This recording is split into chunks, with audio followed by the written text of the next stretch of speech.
Hey friends, welcome back to the channel. If you're new here, I'm Marta. I travel, take too many photos and share real stories from the road, the places that actually surprised me, the food that blew my mind, and the little moments that make you fall in love with a city. Today, we are diving into Seattle, the city of rain, music, amazing food, and some of the most unique spots I've visited in the Pacific Northwest. We didn't have a ton of time here, but we tried to see and taste as much as possible, from the classic landmarks like the Space Needle and Pike Place Market, to small neighborhoods full of personality and a few amazing day trips you can't skip. So grab a coffee and let's get into our favorite things to do in and around Seattle, and why each one is totally worth your time.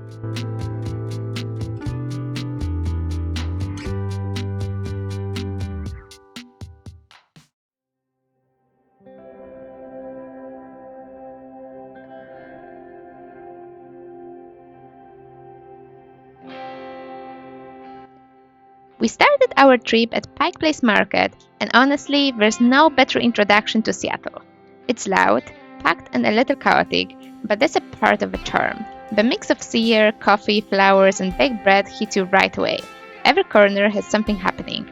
Buskers playing guitar, people lining up for chowder, someone yelling as they throw a fish across the counter.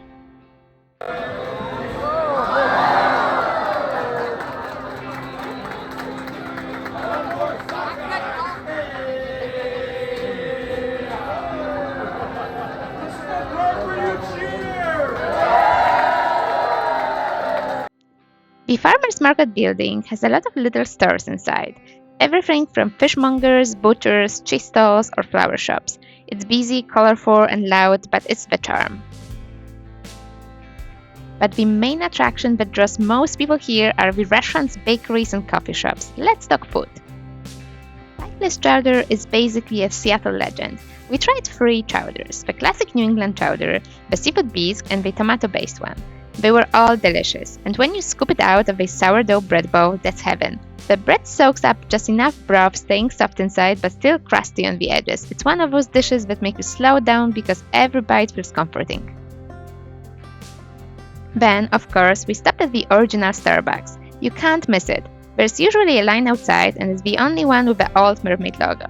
The best part is that they sell a special coffee blend that you can only buy there, and a few exclusive mugs that collectors actually hunt for. It's touristy, sure, but it feels like a little time capsule from when Starbucks was just a single neighborhood coffee shop. Now, one of my favorite finds is the market, the crumpet shop. I didn't expect much, but wow. The crumpets are soft and slightly chewy with these little air pockets that soak up toppings perfectly. Went for the lemon curd one and the maple butter one. They were both really delicious, and the best part, they are made fresh in the store.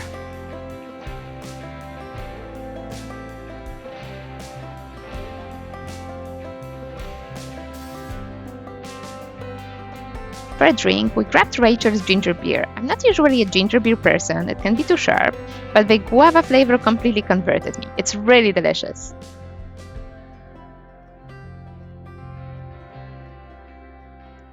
And for dessert, Hellenica Cultured Creamery. The ice cream is made from cultured milk, which gives it a gentle tang that balances out the sweetness. We tried a scoop of London Fog, rich in bergamot flavor but somehow light, and a scoop of Marionberry that was really fruity and delicious. They made the ice cream fresh in the store, and you can see it churning around while you wait in the line. It's probably one of the most delicious ice cream I had in a while.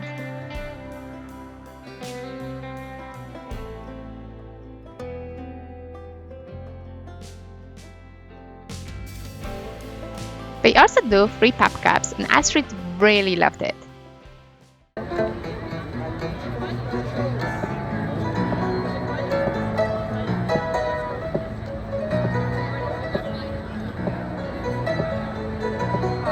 Just a short walk from the market is Pioneer Square, Seattle's oldest neighborhood. It's all brick buildings, iron details, and leafy streets that somehow stay cool even on sunny days. What I loved about it is how you can feel the layers of the city here. It's not shiny or new, it's got history baked into it.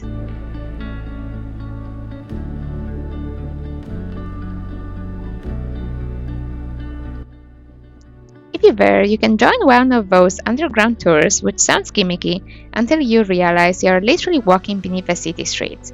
We haven't done it as we are looking for a more dog-friendly itinerary that day, but I've heard that the trip is definitely worth the hype. Above the ground, Pioneer Square is full of art galleries, indie shops, and quiet corners where you can grab a coffee or beer and enjoy the slower pace than downtown. A good place to just wander around and explore.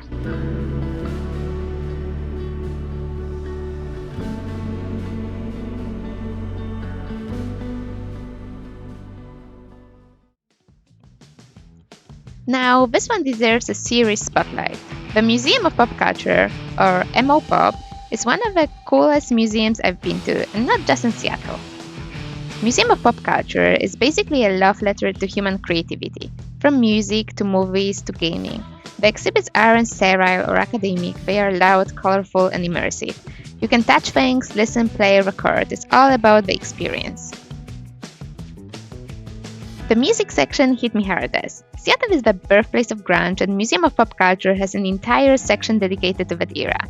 Original guitars, stage outfits, handwritten lyrics from Kurt Cobain. You can even step into a little sound booth and try playing or mixing music yourself. But it's not just the music. There's a sci-fi exhibit that's like stepping into your favorite movies. Original props from Star Wars, Blade Runner, Alien, and many, many more. You realize how much pop culture has shaped the way we dream and imagine. What I loved about this museum is not only the exhibits, but the way they are presented. It's just so immersive and so unique with so many cool little details. There's a horror film section too, with set pieces, posters, and jump scares waiting for you in dark corners. It's weirdly fun.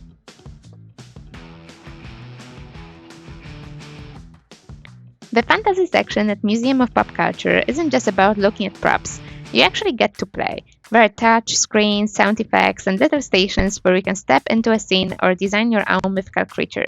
You're surrounded by real pieces from movies like Lord of the Rings and Game of Thrones or Harry Potter, but the best part is how alive it feels. It's like stepping inside your favorite stories instead of just walking past them. I really, really love this section. And hey, if you are still watching this far, make sure to hit that like button. It helps more people find these travel videos, and it lets me know you are into this kind of real detailed storytelling. Thank you! Right next door to Museum of Pop Culture is the Chihuly Garden and Glass Museum, and if I'm being honest, I didn't expect to love it as much as I did. I mean, glass art, right? But this one is on another level. Dale Chihuly is from Tacoma, and he's basically a legend in glass art. But glass doesn't even feel like the right word for what you see here. His work is big, emotional, full of color and movement. When you step inside, the first thing that hits you is the light. Every room glows differently: reds, blues, golds, deep sea greens. You walk under glass chandeliers that look like frozen fire, past sculptures that look like coral reefs or alien plants, and the scale is what gets you. Some pieces stretch across entire rooms. We also stayed for the glass blowing demonstration, and I strongly advise you to do the same thing. It was easily one of my favorite parts. You get to watch artists take molten glass from the furnace and slowly shape it with long rods and breath. Glass in the bottom. We're going to dip the blowpipe in there, we're going to gather it up. So that's clear glass. It's glowing. So it's like I've matte rolled in some color. We're gonna add a lip wrap, which I don't have it. Stripe it around there. You can trail it down the piece if you like as well. Pull back. There's also an outdoor garden where Chihuly's glass pieces are mixed with real plants. You will see a lot of blown glass shops all around Seattle, and it's definitely one of those unique souvenirs you can bring back home. After Chihuly Garden, you are basically standing right in front of a Space Needle, so it makes total sense to do them together. Even if you don't go up, which we actually didn't do this time, the Space Needle is still one of those landmarks that kind of defines Seattle. If you decide to go up, people say that the views are wild. You can see everything: Iliad Bay, Olympics, Cascades, Mount Rainier, and the city lights at night. From there, we headed towards the Waterfront. You can grab a coffee, walk the piers, and watch ferries come and go. It's one of those places where you don't need an agenda. There's lots of seafood restaurants there, and Seattle Aquarium is said to be worth visiting too.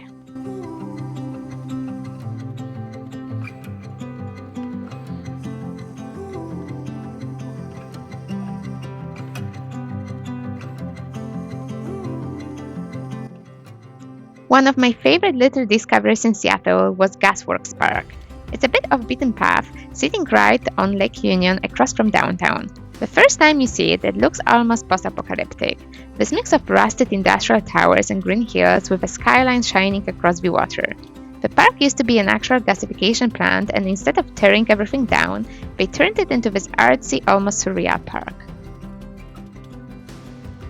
And the view of the Seattle skyline from the top of the hill, incredible, especially at sunset when the city lights start flickering and the water glows gold. But it's really beautiful at any time of the day. People bring picnics, dog guitars, frisbees. It's got this laid-back local vibe. If you want a great skyline photo without the crowds, this is the spot.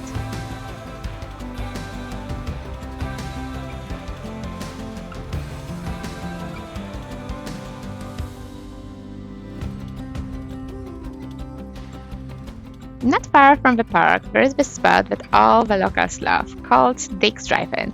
It's really simple, serving just burgers, fries, and milkshakes, but it's really satisfying. It's also really cheap and quick, so it's a perfect little bite when you're on the go exploring the city.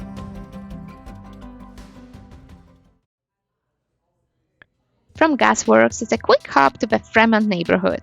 You've got vintage shops, indie bookstores, craft breweries, coffee shops, and tons of local art tucked into random corners.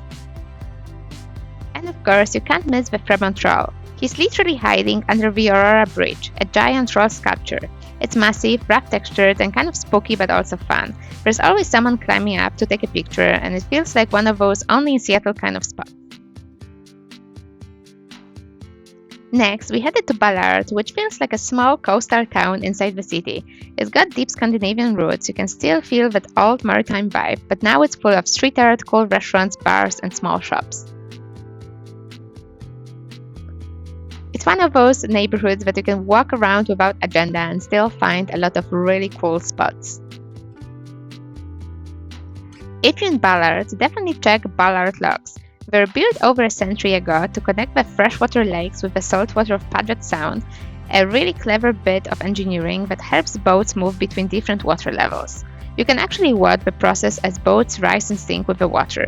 It's strangely mesmerizing. There's also a fish ladder where salmon swim upstream to spawn. We didn't see any fish that day, but knowing you're standing in such a historic, functioning piece of Seattle's identity is really cool.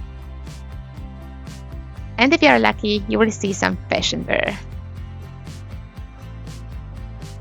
For dinner, went to the Walrus and the Carpenter, and wow, this place completely lived up to the hype. It's small, cozy, softly lit, and is definitely worth waiting in a long line to get in. We tried a lot of dishes and everything was delicious. First, tuna with some green pea emulsion, which was really refreshing and light. Then some freshly shucked oysters.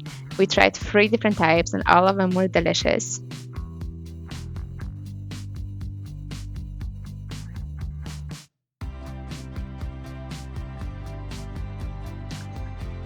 We also had this really yummy side of braised leeks with hazelnut, which were really buttery and melting in your mouth.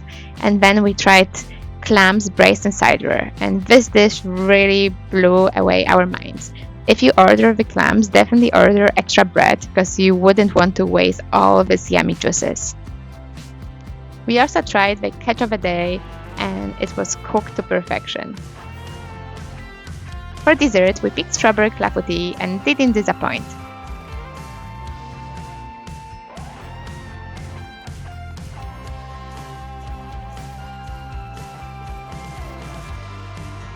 Then there's Georgetown, one of Seattle's oldest neighborhoods and probably its most underrated.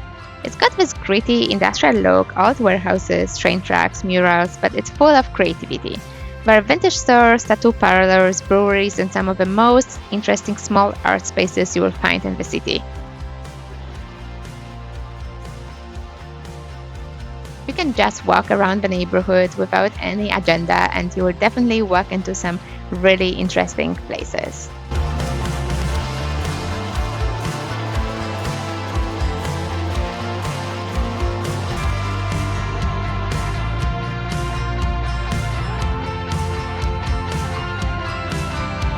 We accidentally found a random and really cool outdoors art market where we bought few little things to bring back home, and wow, it was such a gem.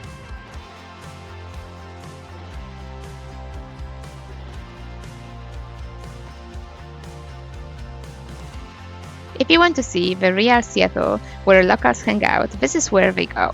Georgetown has this unpolished authenticity. It's hip but not trying to hurt. Definitely a must.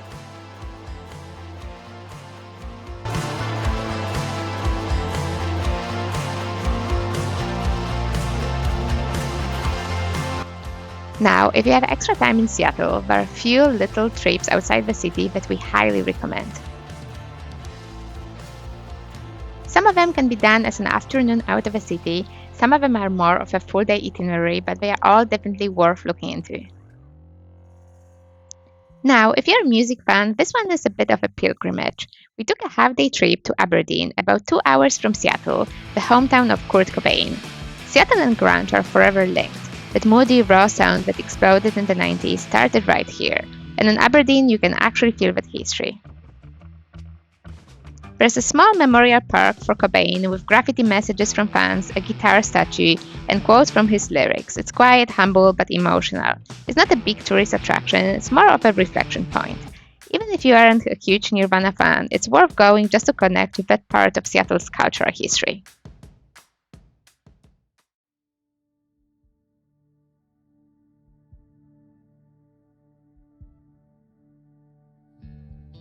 If you are already out in Aberdeen, explore the coast for local seafood.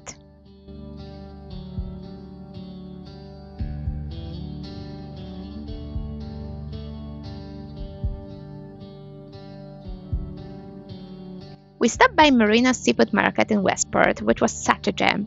It's part fish market, part restaurant. Everything they served was caught that morning. We ordered clam chowder, fresh shrimp cocktail, which was really delicious, and then we also tried the lingcod and rockfish fish and chips, and honestly it must have been the best fish and chips we had on the trip. The batter was thin and crisp, the fish flaked apart perfectly, and the tartar sauce had this dill lemon balance that just worked. We also tried the fresh local Dungeness crab, and wow, it was really amazing. So if you visit the spot, definitely try the crab. If you go inside, they also sell their own tinned fish, and we grabbed few for the go, and I must tell you, they were definitely one of the best canned fish I had in my life.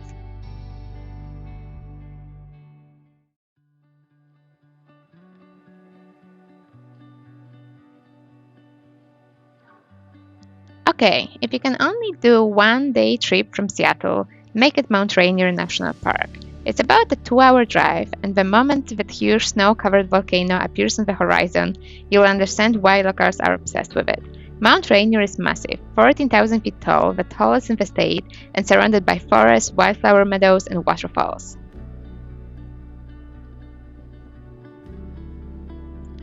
We didn't have a lot of time there, so we just drove around and stopped at scenic spots, but was totally worth it.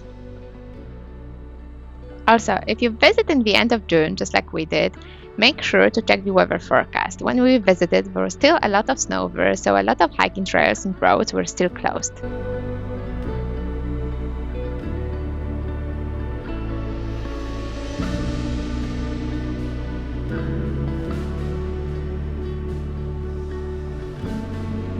One of the popular spots to visit is the Reflection Lake, where you can see Mount Rainier reflecting on the water if you are lucky with weather.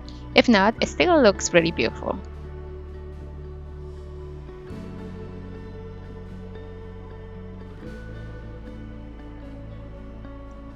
It was cloudy when we visited, and we've seen the peak of the mountain only for a split second, but apparently this is normal. What's cool is that Rainier is still an active volcano, though it's been quiet for centuries. It also feeds 5 major rivers. It literally shapes the landscapes around the entire city. What I really loved about Mount Rainier is that you can see some epic landscapes not leaving your car. For example, this waterfall you can see by pulling on the side of the road, literally. Mount Rainier is not very dog friendly, but if you want to learn about how to navigate around the park with your dog, check my video on traveling in national parks with your dogs.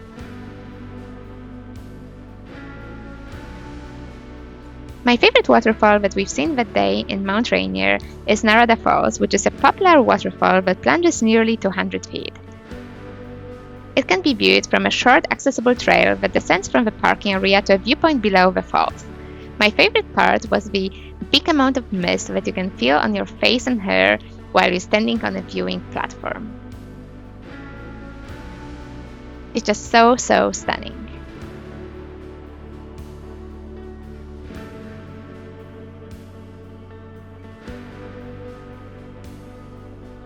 While driving around the park, we saw quite a bit of wildlife. We saw this little cute marmot that was hanging out at the parking lot, a lot of different birds, and a beautiful cinnamon black bear that we spotted while driving on one of the roads. It was just such a special moment. If you are looking for somewhere to eat after visiting the park, check out the Copper Creek Inn. It's humble and very tasty. Definitely recommend it.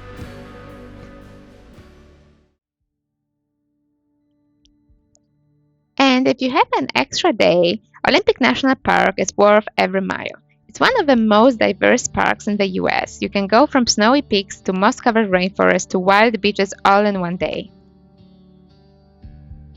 It's about 2.5 hours drive from Seattle, but it's definitely worth it. We visited the Hawk Rainforest, which is a really unique ecosystem that feels like stepping into a fairy tale. Towering trees covered in green moss, everything damp and glowing. It's so lush that it looks almost unreal.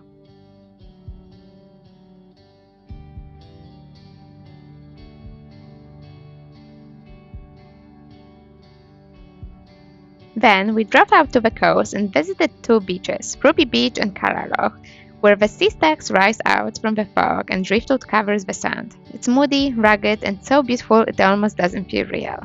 Both beaches are dog-friendly, which is an extra plus.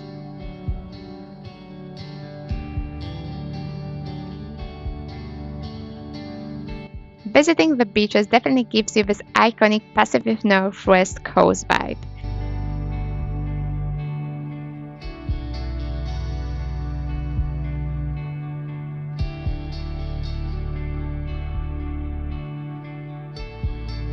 Then we've done a little hike to Devil's Punch Bowl in the Crescent Lake area, which is dog-friendly and accessible. It's not very long either, so it's a perfect little hike to do while you're in the Olympic. The color of the water is unreal, and if you are brave enough, you can jump from the cliff straight to the Devil's Punch Bowl. This park really shows off how wild and untouched Washington still is. If you want to learn more about Olympic National Park, check out my video where I give you a full one-day itinerary that is filled with the best spots recommendations, also for people traveling with the dogs.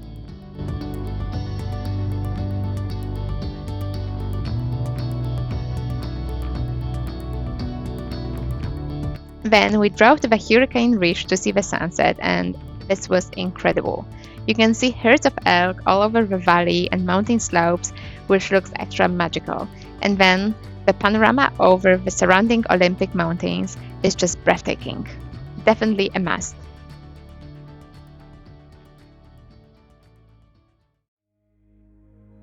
There are still a few things we wish we had squeezed in, like whale watching tours, which are incredible from April to October, and the Museum of Flight, which people say is one of the best aviation museums in the world. Definitely on the list for the next time.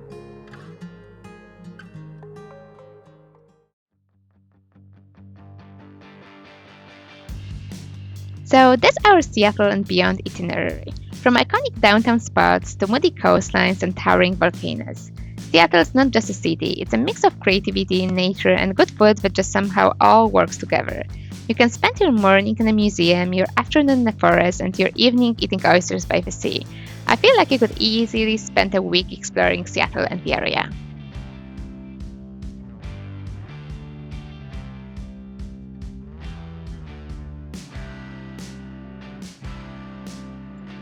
If you enjoyed this video, hit like, subscribe, and drop a comment with your favorite Seattle memory or where would you want to go first. Thank you for watching and see you on the next adventure.